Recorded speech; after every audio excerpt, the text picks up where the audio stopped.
एक समय की बात है, एक सुंदर झील के किनारे एक श्वेत हंस रहता था। उसके पंख बर्फ की तरह सफेद और चमकदार थे। जब वह झील में तैरता तो ऐसा लगता जैसे कोई चांदी की नाव पानी में बह रही हो।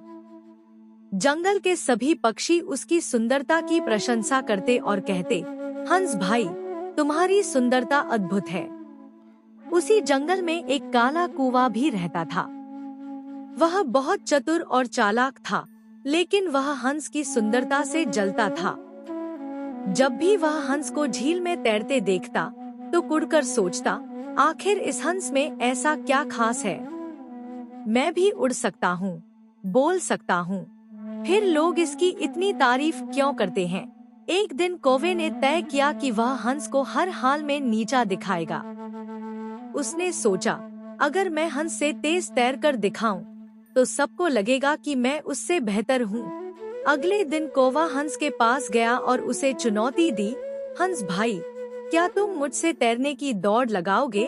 हंस को कौवे की मंशा समझ आ गई, लेकिन उसने मुस्कुराते हुए कहा, कौवे भाई, मैं तो शांति से रहना पसंद करता हूँ, पर अगर तुम्हें खुशी मिले तो हम प्रतियोगिता कर सकते हैं।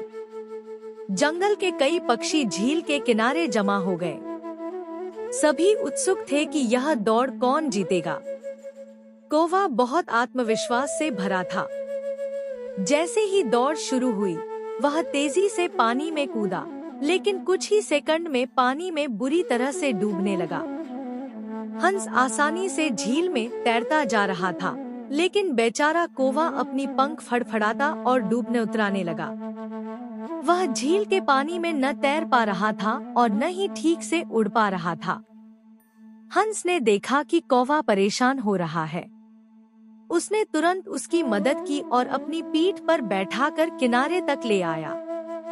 कौवा बहुत शर्मिंदा हुआ और धीरे धीरे समझ गया कि हर किसी की अपनी खासियत होती है। हंस तैरने में माहिर था और वह उड़ने में। अपनी तुलना दूसरों से करने की बजाय उसे अपनी योग्यताओं को निखारना चाहिए। कौवे ने हंस से माफी मांगी और कहा, हंस भाई, मैंने गलत किया। मैंने हमेशा तुम्हारी सुंदरता से जलन की, लेकिन आज मुझे समझ आया कि असली खूबसूरती इंसान के गुणों में होती है, न कि उसके रंग रूप में।